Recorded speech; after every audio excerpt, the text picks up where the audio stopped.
burnout is really the exhaustion, but a moral injury is like a betrayal of values, so to speak. If you care a lot about patience, you're at risk. It's not a weakness. It's really a sign that your conscience is working. Hopefully, we went into medicine for all these great reasons. And the days can be long and the work can be beautiful, but sometimes that misalignment of value systems creates this friction in the conscience. That's what I would call it.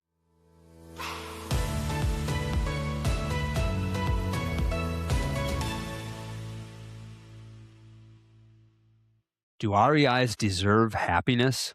It's a luxury to even be able to wax philosophical about this, isn't it? My guest, Dr. Jason Yate, names three people by name who he says work like it's their life's calling to make life easier for his network's fertility doctors. Is that not beautiful? I want to talk to all three of those people about what they're doing to make fertility doctors' lives better, particularly at an Inception. But I had to have this conversation first. Because to justify all that investment, we have to know what a better life means for a fertility specialist. Dr. Ye doesn't pretend to be an expert, but he has thought about this question a lot. An interview I did with him last year about burnout broke the REI internet for a couple weeks. In this conversation, we talk about moral injury versus burnout, the XY axis of time and money, happiness versus meaning, why REIs may be even more likely to use their comparison of the performance and status of their peers as their benchmark for happiness, living in the moment as a fertility specialist, and regrets that many fertility doctors have at the end of their careers, and why that can look very different from physician to physician. There are so many similar topics that you all have asked me to cover, but sponsors are sometimes really restrictive with what they're willing to sponsor. So please, if you like this conversation, please, you got to tell someone on Inception's leadership team. If you like this conversation, you have to tell them. They did not have editorial control over it, but I personally think it says a lot about how they treat their doctors and their team if they just let Jason and I space out in existentialism for an hour. And I don't want them to regret it. So if and only if you like it, please mention it to them and to us. Seriously. If not, I don't know how much more we'll be talking about this kind of topic. We would love to hear from you. If you like the information in this episode, we're compiling so much more data on new technology in IVF, products, services, market analyses, info on mergers and acquisitions, and data on every company in the fertility space. Go to data.insidereproductivehealth.com. If your company isn't an IVF Heroes Universe sponsor, your competitors are so much more visible to your customers because we report on your category and we give that info to your customers. Go to data.insidereproductivehealth.com to learn more about other fertility companies or submit your company today. Don't be left out. Today's advertiser helped make the production and delivery of this episode possible for free to you. But the themes expressed by the guests do not necessarily reflect the views of Inside Reproductive Health, nor of the advertiser. The advertiser does not have editorial control over the content of this episode, and the guest's appearance is not an endorsement of the advertiser. All of us that got here, who were blessed and lucky enough to get here, have put through an immense amount of work to get here, and that there's inevitably some unhappiness and tension that has happened in our lives. But burnout, I think many of us are familiar with. That is this idea that it is just like a physical and mental exhaustion, right? Essentially overwork. I think about, long rotations in residency where every 2 to 3 weeks I would just go home, fall asleep at 5 p.m. and sleep until the next morning, skipping dinner, skipping breakfast. That is burnout. I'd like to hope that I think a lot of our jobs as outpatient daylight specialists, we're not working, 3 a.m. hours, hopefully most of the time. But I would define, moral injury as more of like an asymmetry. When we have essentially some psychological suffering when we're not acting in accordance to maybe certain values that we had, or there's some sort of external constraints. I'll give you some examples, right? So, maybe as a physician, we care a lot about success rates and how we care for our patients. Those are in some ways easy things to measure. But I think for a lot of networks and physicians, even within mine and others, what we get are feedback scores for like how many consults did we see and how many cycles did we do. And that is an incongruity or an asymmetry there that takes a little bit of adjusting to get used to, but we all do. Or another common one would be like, we get this a lot with new hires and new physicians. They say, I love surgery. I did so much laparoscopic surgery. And a very common reply is, well, that's great. You can do as much as you want, but I think you'll find in 3 to 6 months that it's going to be not worth your time financially, right? And so I think burnout is really the exhaustion, but a moral injury is call it like a betrayal of values, so to speak. I mean, I think I would say that if you care a lot about patients, you're at risk. It's not a weakness. It's really a sign that your conscience is working. But, there's that line about grief. If someone loses somebody they love, grief is just this outpouring of love, and there's nowhere for the love to go. And moral injury is like, hopefully we went into medicine for all these great reasons. And the days can be long and the work can be beautiful, but sometimes that misalignment of value systems creates this friction in the conscience. That's what I would call it. What's the appropriate amount of moral injury to tolerate in your view versus when is it really going to lead to burnout? Well, moral injury, I think, we tolerate a lot of that every day. That's with any job, any profession. I think you'd be naive to assume that medicine is purely just 100% of your time helping people. That's hopefully why a lot of us went into medicine. And you'll find that a lot of what we do is 99% mouse clicks and typing. So there's some incongruity there, of course. But I think that's for every person to answer on their own. I think I would say that the path to cure, maybe that's a better, way to frame it, is how do we get towards like alignment again, right? So this idea that, people are talking about it like you and me, this idea that, normalizing conversations about disillusionment, whatever that might mean. I think that's super important. I think if you can find a place, hopefully, that supports constant realignment, constant improvement of workflows, if there's something that's really bothering somebody, that we can move the true north towards how do we, find more fulfillment in our day instead of just like crunch out these numbers, that is a form of curing the misalignment. But at the end of the day, I think, if you're nitpicky enough, there's moral injury everywhere. Accounting, law, medicine, all of those things. Like those jobs are rarely what you imagine they are when you're actually deep into practice. I think an expectation of every part of my job is going to be something I love is millennial BS. And I'm saying this as someone born in the mid 80s. I fit the demographic. And I don't think it led much of my generation to a great place, setting the expectation that you should always be happy with work. I think that's a privilege that we should all aim for, that takes a while for most of us to get to. But the idea that it should be the default, I don't know what people are comparing it to. Like if I'm comparing to any of our ancestors that came from any part of the world prior to the Industrial Revolution, life sucked. And then before that, you had an agrarian society that was brutal. And then before that, you had a hunter-gatherer society that was brutal. Yes. So do you think those people were like, you know what? If I have to do something that doesn't lighten me up today, it's just not worth it. Well, there wouldn't be 8 billion of us on the planet if we constantly had to face that sort of existential question to get to happiness. So, okay, I'm with you. People might have to determine it for themselves, but where do you land? I'm so glad you asked. You're going to have to make me stop talking at some point because feel like I have so much to say about this. But, I think about these questions about happiness a lot. I am very much considered a middle-aged dude. I got young kids, a 9-year-old, a 13-year-old, and they take up a lot of my conscious thought, wondering about their futures and mine as well.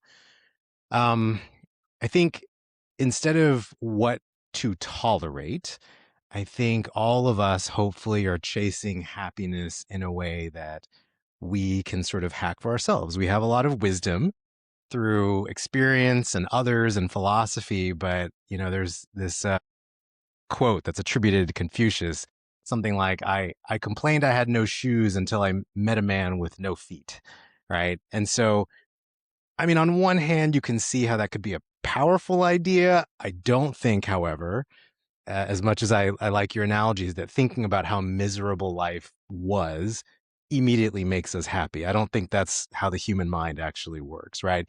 If you have kids, you know this, like, blah, blah, blah. My life was so hard when I was your age. That doesn't immediately make them full of gratitude and happiness. But I do think if I could share some thoughts about maybe let's call it lesson number one about being present. I'll share some personal thoughts about how I sort of started this post fellowship journey. So I am what I would consider like a student of personal finance. It's something that's always interested me. I dropped out of business school a long time ago in college to really pursue other things. But when I graduated fellowship, I was deep into the world of FIRE, FIRE, right? The Financial Independence Retire Early movement. And, I would say I'm proud to have brought a lot of my work colleagues into personal finance and investment, and stashing away maximum amounts of money. I remember a very poignant conversation with me explaining to a coworker, like, this coffee is worth so much more in retirement than I would needing it now. So, like, why would you buy the coffee now? Like, it was pretty extreme. But I would say, embarrassingly, it took me 2 to 3 years to kind of figure out that was terrible for my work health and mental health, because it basically makes you kind of dread the work hours now, like chasing this idea of retirement. Like, of course, like, I just got to get past this job to like really live my life, And there's the risk of sounding, too philosophical, right? There's this Buddhist monk. He passed away a couple of years ago. I am not Buddhist, but Thich Han, he basically said something like, there's two ways to wash dishes, right? The first is to wash dishes in order to have clean dishes, like you're chasing the clean bowl and the clean plate. The second is to really wash the dishes to wash the dishes. And if you're chasing that bowl or chasing that plate, we're just rushing through everything. We're not even alive during those times that we're just like getting through to the next thing. And this is such a reminder to be present, right? Like, the obvious analogy now, I'll call back to our field. I mean, REs are, I'm biased, obviously, but we're superhuman physicians, right? We are trained to the max. Open surgery, laparoscopic surgery, we're endocrinologists, we're ethicists. We dealt with beginning of life, end of life, GYN oncology, and like, we do all of this. And then somehow we are funneled into these fertility conversations, which I would, generously say 10, 15 conversations on repeat over and over again. It's very easy to get monotony out of that. And if you can sort of zoom out and think in that moment of being present, I think that washes away some of that moral injury. I think being with that patient, whatever that means for them, it's very hackneyed. It's very, stereotypical thing to say. But even this chat, right? This conversation with you and me is an unusual thing for me to do in the week, and I'm going to try to enjoy this as best I can. So that feeling of being present is one way to sort of combat that moral injury that I think we all face. People like Zig Ziglar have been saying forever, you need to enjoy the climb up the mountain. You need to learn how to enjoy that. I think some people are more predisposed to do that. And others of us really have to cultivate a mental discipline where you're really associating the outcomes that you've seen and you're establishing a positive feedback loop. Because I've had great results with my patients. They've sent me pictures, they've sent me cards, they post on social media how much they like me. And I need to remember that I'm treating every patient as though they deserve the same from me to get to something approximating that, even if I can't guarantee that outcome. And even if I've seen other negative examples. So for you, that discipline that you mentioned, was it something that you cultivated, or was it something that you came a little bit more naturally? Yeah, I forget if we talked about this in episode 1. There's another philosopher, Ivan Illich, right? This idea that Western medicine has commoditized healthcare, right? I mean, what has become more commoditized in Western medicine, right? But because we are chasing healing as the outcome, that has sort of turned into perfect health or a live birth or whatever we're chasing is the only acceptable outcome. But we, as the physician, should learn to be sort of mediators of coping, right? We are assuaging the positive and negative emotions. Call out to Kenan Omertag if he ever listens to this. But His joke is if you ever look up assuage in a dictionary, you would see an REI doc right next to that definition, because that's basically what we do. I don't know, probably like you. You see me, you strike me as a YouTube guy. I spend a lot of time on YouTube, just, trying to absorb wisdom. It's sometimes it's mindless, but sometimes it's deep. And I think it's the comedian philosopher Jimmy Carr, right? He's got this bit. He's like, you and I, there's a very high chance in 30 years that when all is said and done, if we're lucky enough to be alive in 30 years, that we would probably trade like all the wealth that we have accumulated at that time to be as healthy and lively and not wealthy as we are right now, right? Like we would just give that up in a heartbeat. Like, yeah, absolutely. Like whatever it is now plus 30 years. And the only logical response to all of that is to just be thankful for today and the moment and to be like, cool. I woke up. There's another day. Let's do it, And that brings you back to lesson one, which is like, be present. So it actually has to be a skill. I think the trap of fertility docs and all physicians and all high achieving professionals, if it's one of these very laid out paths, right? Like an 18-year-old kid says, I want to be a fertility doc. Yeah, I got a copy and paste blueprint I can give that kid for 15 to 20 years and be like, I know what the next 20 years of your life is going to look like.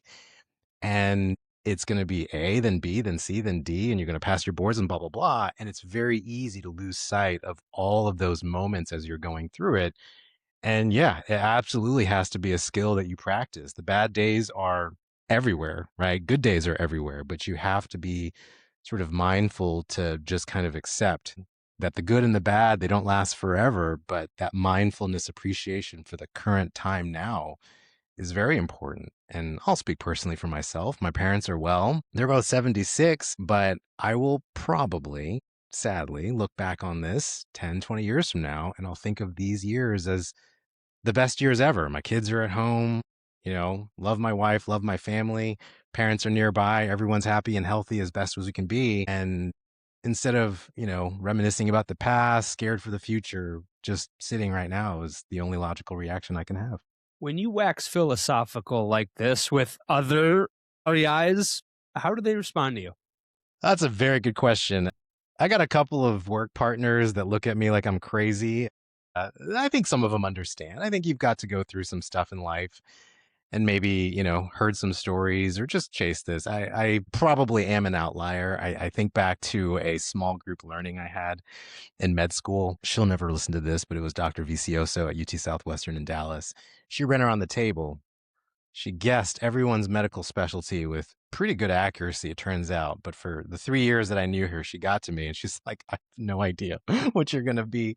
So anyway, I probably am a bit of an outlier, but I think we deal with such major topics. We deal with life, family, being a parent.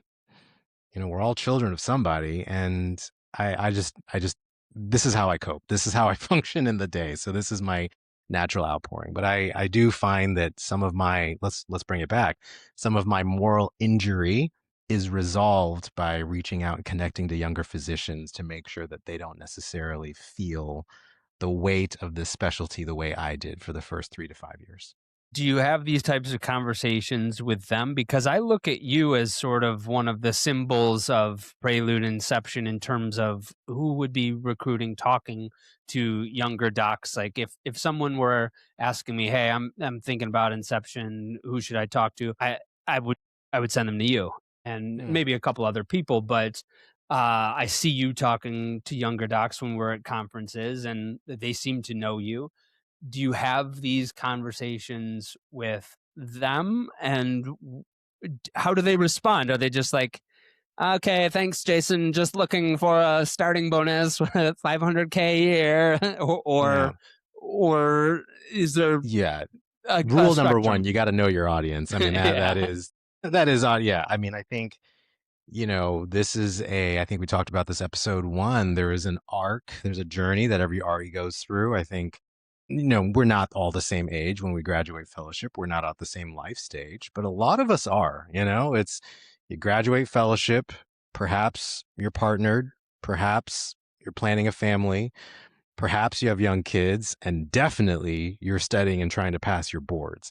So your mind is occupied. Your mind and body are occupied for the first 3 to 5 years of training. And then suddenly, all respect to ABOG and everything, you pass your boards, and then you realize that maybe the luster and the academic depth of this field is not really what you expected. And you're like, wow, there are unanswerable questions about mosaic embryos and PGTA and all of these things. Why don't transfers work? And you just, I think naturally after your 20th thousandth consult, you're like, okay, there needs to be some other thing. So I would politely say I do not have these conversations with new fellows, but I do think that 7 to 10 year mark is a pitfall for I think a lot of physicians. If you are looking for something really deep and meaningful out of the practice of medicine, and maybe you're whatever chasing the dollars or whatever, this can feel like a very empty field if you kind of let these major insights disappear, in my opinion. You're in the YouTube zeitgeist, so you know that Absolutely. within that sphere, the conversations that are happening there is there's a school of thought that says the pursuit of happiness in the way we've come to think of it in our society is frivolous, and people should instead be pursuing meaning. And if you get happiness is a nice byproduct, that's a good thing. But pursuing meaning is the proper way to orient oneself through life. How do you think about meaning relative to happiness? Yeah, I would fully agree with this. I think, people may not. So I was sort of a student of the liberal arts. Let's say I was sort of a pseudo philosophy major, or you could say a philosophy major in college. And I think, to even go off of what you said, right? A conversation that I hear every couple of months, every couple of years, and maybe you've heard it too, is that it is apparent when you go to ASRM that there are some very wealthy people, very powerful people in our field, right? And I ended fellowship in 2015. I started with residency in 2008. These were some of the sort of major formative years of what we do now, meaning extended culture, day 5 transfer, PGT testing, which created immense wealth for some people and practices. And I think a lot of people will say stuff like, man, REIs 20 years ago had it the best. And then REIs 10 years ago had it the best, right? And like you said, right, the meaning and the purpose is important because are you familiar with this philosopher, Rene Girard? Does that sound familiar to you? Not really. So it's a French dude. I think he's also passed, unfortunately, but his idea is that, so much of what we want. So he basically talked about human desire, achievement, competition, all these things that make doctors, right? You go into ASRM and everybody is puffing up their chest, chasing the next, capitalist exit, multiples here and there. All you hear nonstop is PE, this, that, and whatever, right? But the idea is that, he had this theory that it's called mimesis or mimetic theory, that what we're wanting, whether it's a title or money or accolades, cars, clothes, watches, whatever. I mean, I'm a fan of many of those things I listed, but these aren't things that we want intrinsically. These are things that we're copying what somebody else wanted. And desire is essentially this agreement that you've made with yourself to basically be unhappy until you get what you want, right? That if I get this thing, this product, this clothes, this suit, this watch, this jewelry, whatever, that's when I become happy. But as we all know, that does not work. And it's actually this metaphysical desire of what we're chasing that actually causes us to feel So it's actually our wants that make us unhappy, right? And so what sure you you're said not about Buddhist? I'm not. I grew up staunchly Presbyterian, actually. So, it's money, it's stuff, it's time, even, right? But what you were saying about hunter gatherers and, 100 years ago, 5,000 years ago, whatever, like our quality of life. So here's the equation, right? I had this conversation a couple days ago at the Inception Physician Summit, by the way, which we should talk about. But our quality of life today is objectively good. So the formula for happiness is something like, quality of life, which is good, right? Why is it good? Well, we're all physicians. Maybe most of our listeners are, in the specialty, one of the highest paid specialties in all of medicine. If you don't believe me, post your salary on a Facebook group of physicians and watch what happens. For humanity, most of us were dead 200 years ago by the age of 40. I'm reminded of that trip Boris Yeltsin took to a random, I think, grocery store, Randall's. It was in Houston. He just like walked in, looked at an average grocery store unannounced, and he couldn't speak for hours, right? Like this was in the 80s. And that is our quality of life today. Like we could all get delicious food in our mouths in 15 minutes, starting right now if we wanted to.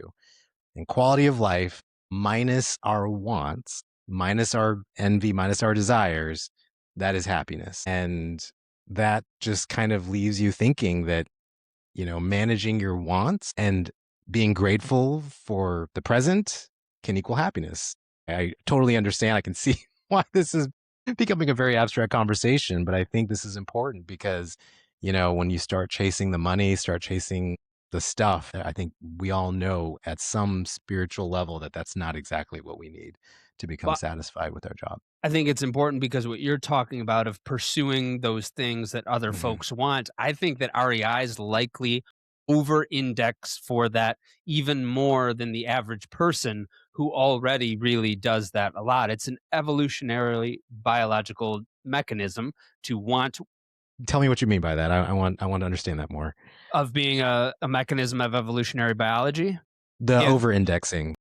So you all are overachievers. You all are such a slim segment of the population to one want to get a good undergraduate degree that weeds out a number of people, then to go through medical school, then to go through 4 years of residency and say, you know what? I haven't had enough of making little money. I don't feel like I have enough either prestige or mastery or something that I just want to study and get even better at.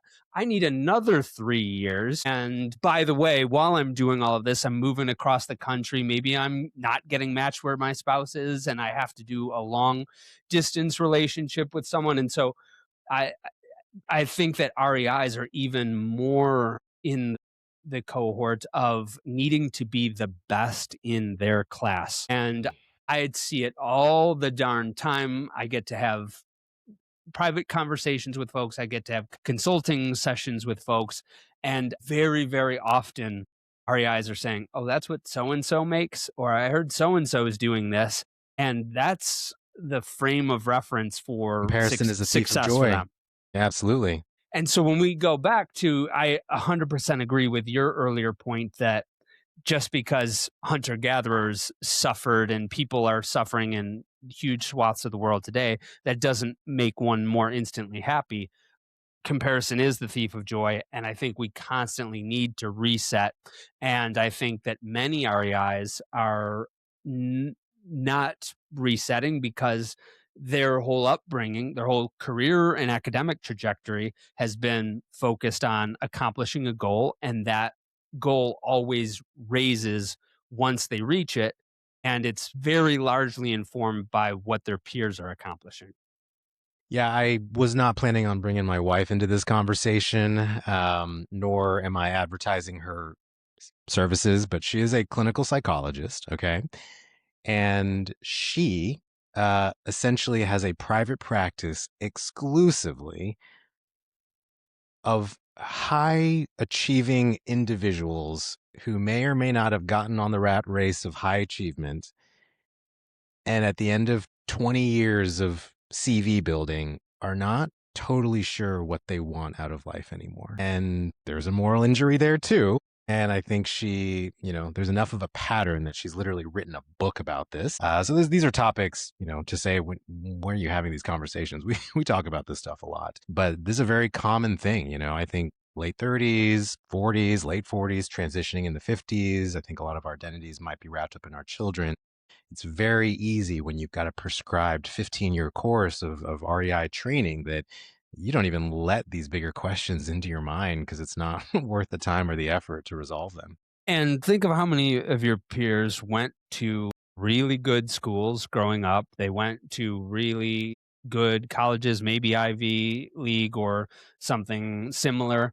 And it's constantly been about outperforming other people. That's what sets the baseline. Yeah. And I think trying to get someone to think of a different benchmark for what success is, you're swimming upstream. Do you ever feel that way? Absolutely. I think you can zoom in and say, my life is XYZ of a certain situation, and you could see it as objectively good or objectively bad or whatever. But I think that's a lens that you put on a situation. I mean, the trap is, I'm a capitalist. I believe in all of this, but at the same time, let's not be chasing money that we don't need. It's the expression, right? To impress people that we don't care about, to do a job that we don't even like, right? So, I'm not here to assume that even my own professional goals will be the same for the next 5 or 10 years. But for now, this makes a lot of sense. But I think the journey of an REE, probably at certain marks, certain time horizons, maybe we transition a little bit more towards leadership or consulting or education or whatever the case may be. There's the job, the specialty is beautiful and it's endless, and there's so many ways to manage this. This is tangentially related, but a couple of days ago on YouTube, I saw a short film. I think it was called Retirement or Retirement Plan or something like that, but it's a short film that's up for an Oscar this year. I think it's from the New Yorker or the New Yorker channel or something. But it's basically this cartoon illustration short film about this older gentleman, and he's just saying stuff like, one day I'll learn to play the piano, one day I'll read the books, one day I'll become good at meditation, one day I will become present, right? And it's like, yo, what are we waiting for? The time is now. I mean, you have to just, we many people would switch places with an REI fellow, as hard as life can be, in an instant on this planet. So yeah. I think there is an XY axis of time and money. We all need a certain amount of money. And I Absolutely. think we all want a certain amount of time. But I suspect that many people are wired and geared to probably want and feel like they need more money than they actually do, at least in our field, right? Because our field, most REIs by definition are one percenters. One percenter, I think nowadays, is someone if I'm not mistaken, in the United States, a household income of $500,000 a year. Hmm. And Hmm. so most REIs are the people that Occupy Wall Street Yeah. people Yeah. were protesting against. And then even for others, almost everyone that works in the fertility space is in the top 20%. And if you are in the top 20% in the United States of America in the 21st, richer than virtually anyone who's ever lived. And so I feel like many of us are still have a higher priority on money because of the roots of evolutionary biology. There wasn't really an evolutionary biology mechanism driving needing more time, right? I need more quality time. That's something that you get the luxury of having once Hmm. you have Hmm. Hmm. you get to a certain place in society. Do you feel like most or many of your colleagues don't prioritize time enough? Yeah, I'll be honest, this is a pain point for even myself. I think there are there are temptations to sort of look at your day and just to say, like, on some days that are hard, like really hard, I do feel like I'm literally just trading time for money. I'm not getting sort of some emotional satisfaction, professional, fulfillment out of this day. And maybe if you string enough of those days in a row, you're like, whoa, like, am I really just trading my life minutes for money at this point? I would hope that all of us are in organizations that are receptive to this. Maybe it's a network, maybe it's not, maybe it's physician owned. And I would say that the cure to moral injury, or whatever you want to call this, is like a realignment of how you can spend your work life balance, right? So if there are minutes or if there's drives or whatever, I can say in my own practice, we went from excessive driving, consults that were booked inefficiently, a lot of patient dissatisfaction because of certain workflows that would then fall back on the physician, which would create a lot of resentment in me. And the leadership teams were able to sort of help us craft a path that suddenly all of these things suddenly got better within a span of 18 to 24 months. And even though my job is the same on paper, my day to day is completely different than, and I might be spending the same amount of hours at work, but it's a higher impact hour. It's a more sort of comfortable burn of my conscious minutes. So it's not like I'm just wanting to tear my hair out every minute. So yeah, the short answer is there is an XY axis somewhere and everyone's got to figure this out. I think, also as a personal story, I am a child of immigrants and trying to explain to parents that maybe didn't grow up with that much and grew up with, just scarcity mentality, that money doesn't make you happy, like that doesn't register for them, right? And then I am very successful in explaining, I feel like, I will see, but to my children that I'm like, yeah, money does not make you happy. You have to have enough to live all these things, but what if something happened to me, or what if happened, we had to go live in a smaller house? Like, can you find in your brain that space that, the stuff isn't what makes us happy? It's the time together and it's these moments and all of that. So I know this sounds very, very metaphysical and almost a little bit out there, but I do feel like these are skills that you have to practice every day, because one trip to ASRM and you're comparing salaries and how nice someone's watch is and suits and shoes and what kind of car they just got, and that is interesting. It's a fun game to play if you're a fan of capitalism, as I am as well, but it's a dangerous one if you're not really sure what your moral compass is. Did you talk about this at the Inception Summit, which we're recording a couple days after? Is this something that you get up on stage and talk about, or No, that you? actually. No, not really. I had a conversation with two colleagues just after the meeting for like an hour about how to find happiness in life. Actually, without naming them, I'll just compare and contrast them. Maybe they'll listen, maybe they won't. But we, one of them was like, we better not be doing this in 10 years, right? Kind of like a rejection of, this work is hard and I got to be done. And the other one was, my idea of retirement is still doing this 2 to 3 days a week. So I think this job taxes people differently. And that's any job, like means to an end versus maybe some fulfillment in the here and now. But I can't speak to their personal experiences. But at the end of the day, I think these are conversations that start to become real for each mid-career physician. Have you ever pitched the topic to TJ or anybody else at Inception? Say, hey, here's what I want to. I want to talk about happiness. I want to have it be the keynote of the Inception Summit. How do you think you go for it? I think he would, well, maybe he listens to this.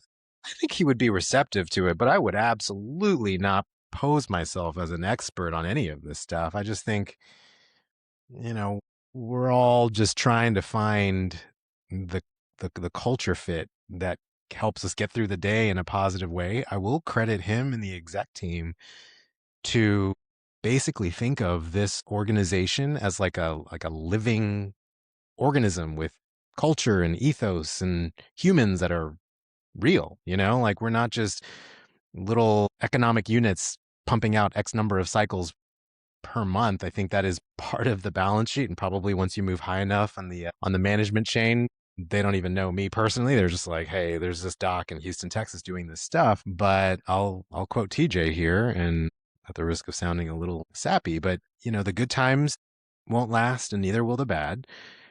But the time together, however we spend it, can be used towards, and I guess I'm putting my words into it, but used towards building an organization that can weather the good and the bad times better, right? If the positive time together that we spend, social hour, whatever you want to call it, can help us get through those hard times. And there will inevitably be hard times. So yeah, I think it's one of the next iterations of physician support. I think burnout and moral injury can occur at any output level. Physicians doing 100 cycles a year being burnt out, physicians doing 1,000 cycles a year being burnt out. I mean, there are many physicians at Inception doing at or more than 1,000 cycles a year, which I don't know what that feels like, but I'm sure it's pretty intense. And I would hope that regardless of output, that, physicians can have some level of support there. I heard someone quote on stage that a turnover on a nursing staff costs us $300,000. I can't even imagine what a physician, turnover would cost, whether it's time off, quitting, changing teams, whatever, very expensive. So there's an article that I read every year. There's an author, Arthur Brooks. He's a happiness guy from Harvard. And he's on YouTube all the time too. But he basically has all this research on happiness. And, if you're at the worker level, happiness is important integrally to part of your day. But if you're at the C-suite level, guess what? Happy employees generate more profit too. So this is a shared interest that I think all levels should have. I do think that you're not alone with this, Jason, because the last episode that you and I did was really, really popular. And this one is either going to be really popular or people are going to stop listening 4 minutes in. There's not going to be a middle ground. Jason. Yeah. Like there's not going to be a middle ground. That's Like fair. it's either going to be it's either going to be like this takes off, Yeah. or people are like, what are those two dudes talking about? That's okay. I'm okay with that. I'm okay with So that. am I. Yeah, I'm used to being a little bit of an odd duck in a lot of the circles that I run in, so that's okay. But you're just putting words to concepts that people have nagging them, whether they think about it or not. And how well do you know Eduardo Harriton? Do you know him from?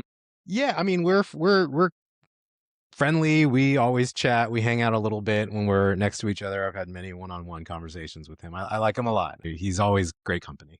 When I had my first child, he sent me a book called How Will You Measure Your Life? And it was from one of his professors at Harvard that may or may not have been a colleague of Arthur Brooks. I don't remember. And a professor that has since passed away. But he talks about these examples of when people are just pursuing the next thing. It can lead to some serious trouble. And to your point about being in the present, I think there's a value to being in the present, but there's also a value to being present in the life stage that you are in right now, Jason, because your parents will not be with us in a couple decades time, and your kids are not going to be at home, and they're not going to be as influenceable to the character that you want them to have. And you will have either done your job as a parent, or maybe they will turn into people that we don't want them to be. And the less time we spend with them, the more likely they are to uh, to be influenced by factors that we don't want them to be influenced by. So, and that I think it's so critical because so many REIs are in that stage. And even if you're a younger REI, like we use the word young REI, it's a relative term because Absolutely. you're really not an REI if you're less than 33 for the most part. Mhm. So within a decade of being a fertility specialist, you're middle-aged. And so maybe just talk about that. And is that something that your colleagues bring up frequently is just like, because I hear it from docs all the time. They say, yeah, but my kids were only little for a short period of time and I missed it or I'm missing it.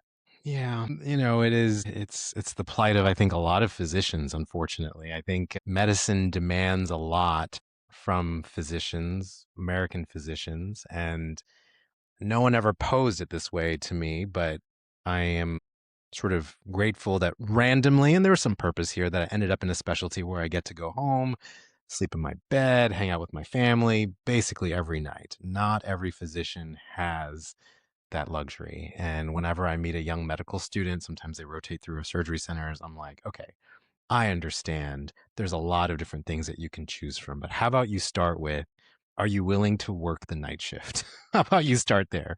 If yes, here's your choice list. If no, here's your choice list, right? Because I think at the end of all of this, there's time that you will have. Some people are willing and able to give endless amounts of time to the work, to the patients, to the job. A lot of REIs, I think perhaps to be honest with myself and our listeners, like, yeah, a lot of other specialties maybe appeal to me as well, but just because of the life commitment. Yes, there was time commitment in our field, but the life commitment, being on call every other day, being on call for 40 hours straight, 50 hours straight in the hospital, not coming home. I got transplant surgeon friends that really, when they're gone for 2, 3 days at a time. That is not in the family ethos that I was raised in. That's not kind of how I want to spend my life. So, yeah. So I think every REI's got to figure it out on their own, and, work-life balance, a practice and a network and tech solutions that help you live that time at work and at home to the max ability that we can. That's very important. you have to have that operational background to it. And so I think maybe we could talk a little bit more about either some things that are on the horizon for Inception and Prelude that either came out of the summit or just that you're Sure, doing sure. because one of our values, one of my company's 5 core values is forge ahead and recharge. I don't usually contact them in the 5 o'clock hour. Mhm, mhm, mhm. I rarely do in the 6 or 7 o'clock hour, and virtually never after 8 o'clock, virtually never on the weekends. When people go on vacation, they are told, take email off your phone, take project management off your phone.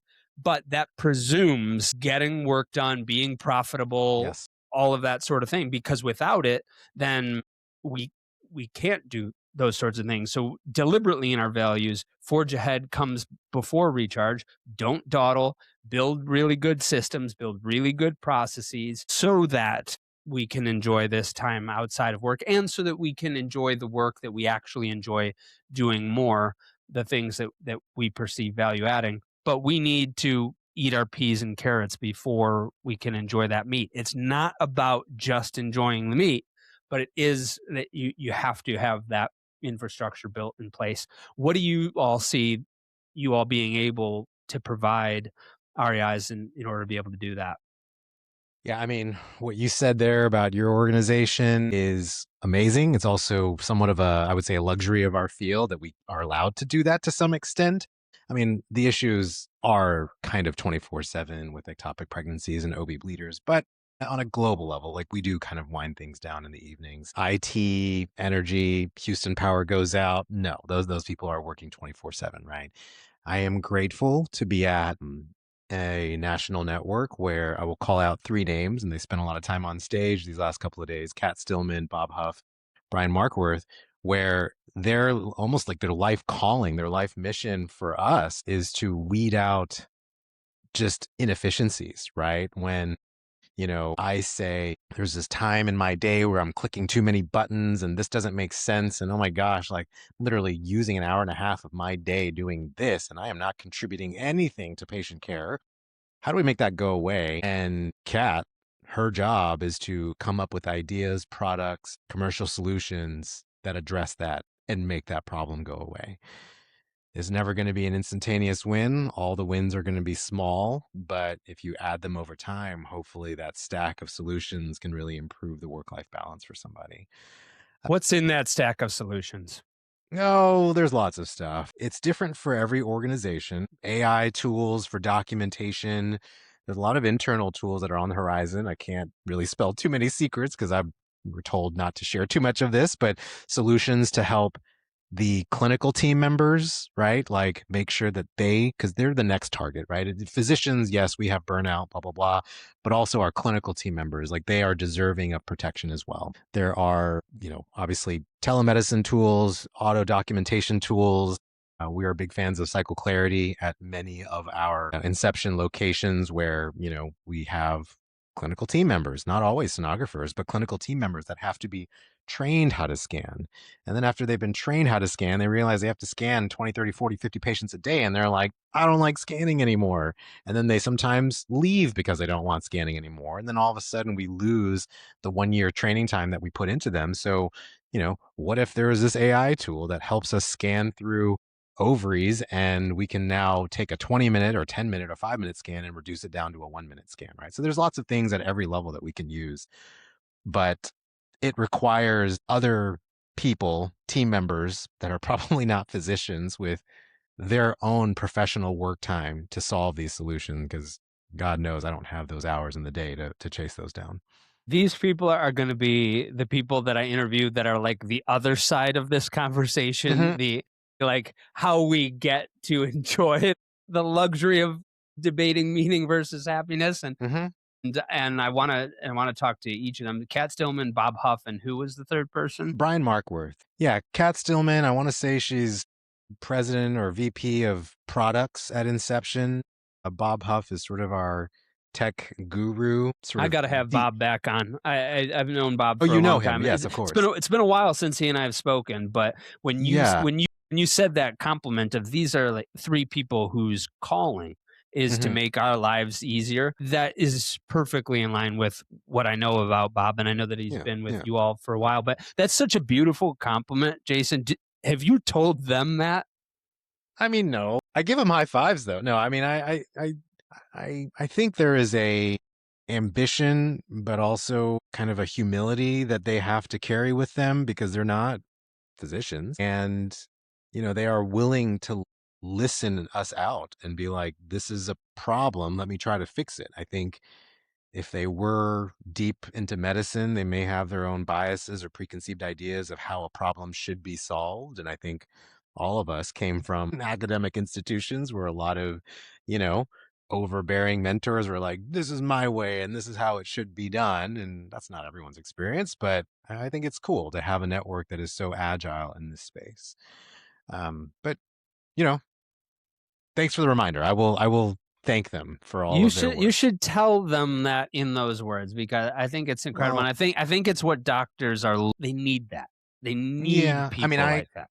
If you look at my last correspondences with them, I'm usually more sending them requests than me thanking them. But yes, I should even it out with some gratitude. You're totally right. All the more reason. Jason, I could have these conversations with you again and again, and we will. Hopefully people will keep listening to them. They did the last one, so we're going to find out. We're going to find out. Did we take them off the rails, or are they along for the ride? So thanks so much. Fantastic. All right. Have a good evening. Thank you for your time. I enjoyed it immensely.